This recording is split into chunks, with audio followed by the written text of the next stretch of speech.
So look, obviously, first win at home. You guys give up 99 here. You guys give up 99 points in 53 minutes. I mean, can you talk about the defense and how you guys were able to manage to win this game? They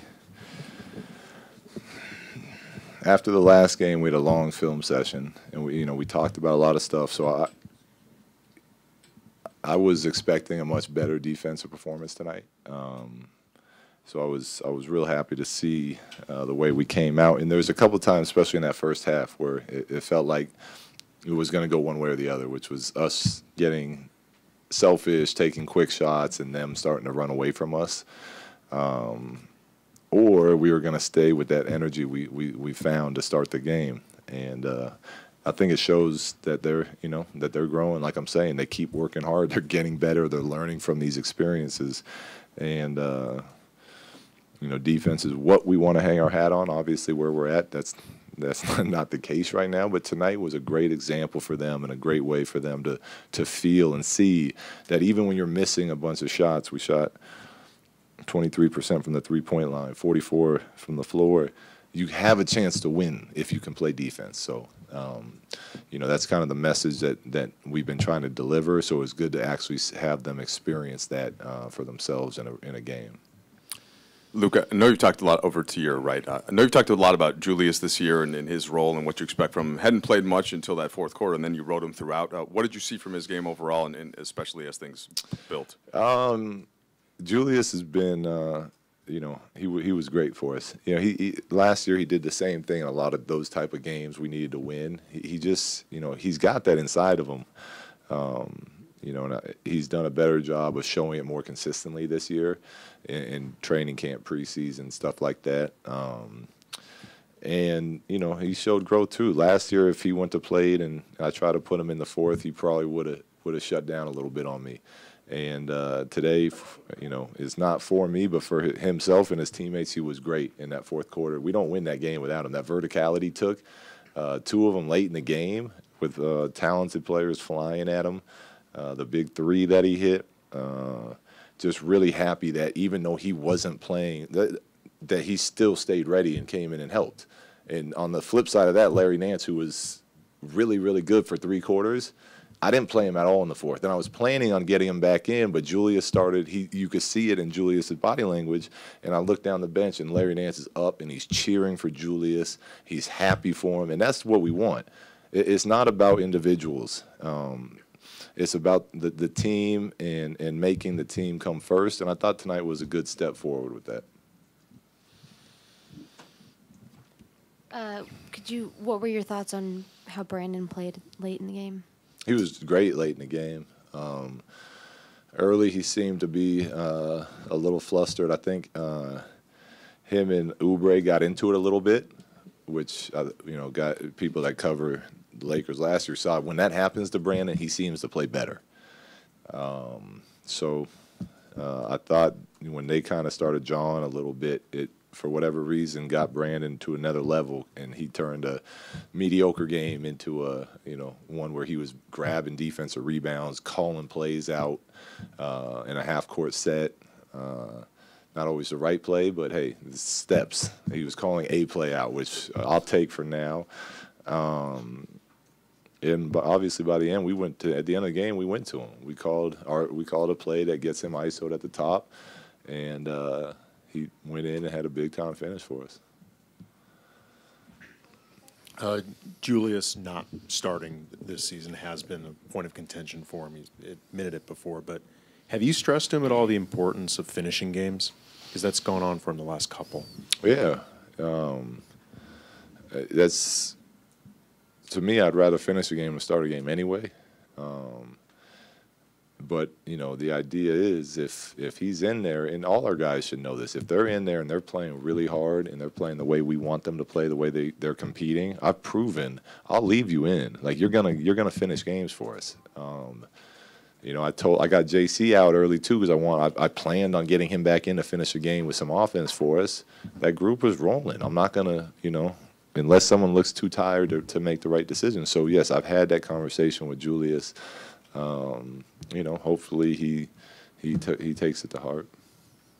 Back to Brandon Ingram real quick. What does it say about him that, yeah, you called that ISO play for him, but he misses the shot, and he manages to make it happen, to go back for his tip in there? Yeah, well, it's what I first liked about him is because we can run that play two ways. We can ice clear it out, or we can send that 5-man back up to center pick. So on the bench, I asked him which one he preferred, and he gave me the answer I was hoping for, which was get that big out of there, let me go. And you know, he made the play for us. So he you know, his will to be really good is great, and as he matures, his game will catch up with him. I think that was kind of what you asked about the tip-in part of it. Like he's not just gonna shoot a jumper and see if it goes. Like he's trying to will that stuff in. So it'll all catch up for him. Coach, over here, right here. Over here. Oh, Right here. Yeah. You have a lot more options this year than you did last year. How important is that? I don't think I think we had a lot of options last year. There were different type of options. I feel like we had more offensive-based players last year, scorers, Lou Will, Nick Young, obviously. D'Angelo's a great scorer. So we had a lot of options. But it's great because it gives you that ability when guys aren't playing either the right way or they just don't have it. There's 82 games. It's going to happen. You can go to somebody. But it's also very difficult because most of our depth, we're young. So it's like Kuzma finishing a game. It's a gut feeling he's going to make a play for us, but he's a young player. We don't know that. He's not proven in this league yet. Sticking with Julius. If Julius misses that three or fouls at the end, I'm probably getting blasted for leaving him in because Larry had 18 and 10 in 24 minutes. So like that part of it is challenging because it's not like you're putting Kobe, Lamar, and Pau Gasol back in the game. So if they make good or not, that's what everyone knows you should do. So there's definitely some positives about it because I got different options to try different things. But there's always give and take with that stuff. Hey, Luke, Lonzo missed shots tonight, but how did you feel how he played down the stretch? And what did you guys do, if anything, to slow down Wall there in the fourth quarter and overtime?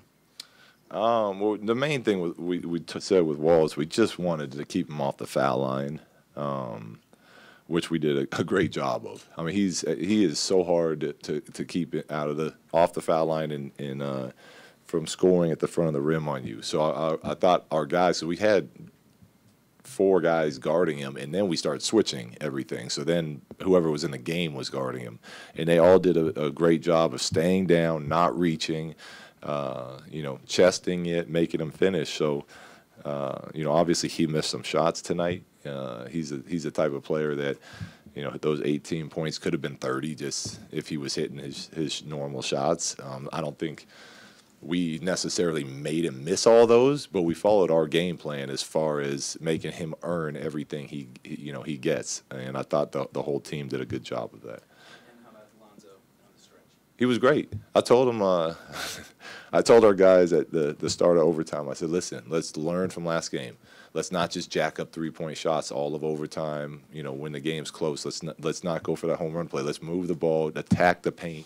If the three gets open, take it in rhythm and shoot it. But that being said, we're going to start overtime in Lonzo. You're going to take this three and knock it down. And he liked it. And, he didn't make it, but he walked back to me and said, Coach, I'm going to hit the next one. And he missed the next one too. But his confidence was there, which for a rookie, you love to see that. And then eventually down the stretch, he made some really nice plays. He even when he's missing his shot, he still impacts the game in such a positive way that we're really happy that we have him on our team. Last question. Sorry, I'm writing down the last interesting thing you said. It feels like 100 years ago at this point, but before the game, there was a lot of fanfare about the Lonzo and Wall matchup and a lot of chatter. Did you feel like that got your guys any more amped up coming into this, or did you notice any effect? Our guys were more locked in tonight.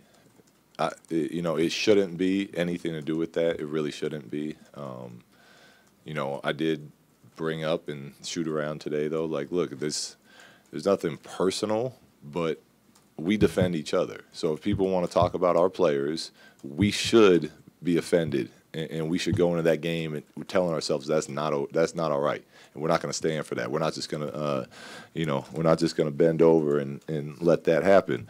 So I don't know if that was part of it, but our guys were much more locked in tonight.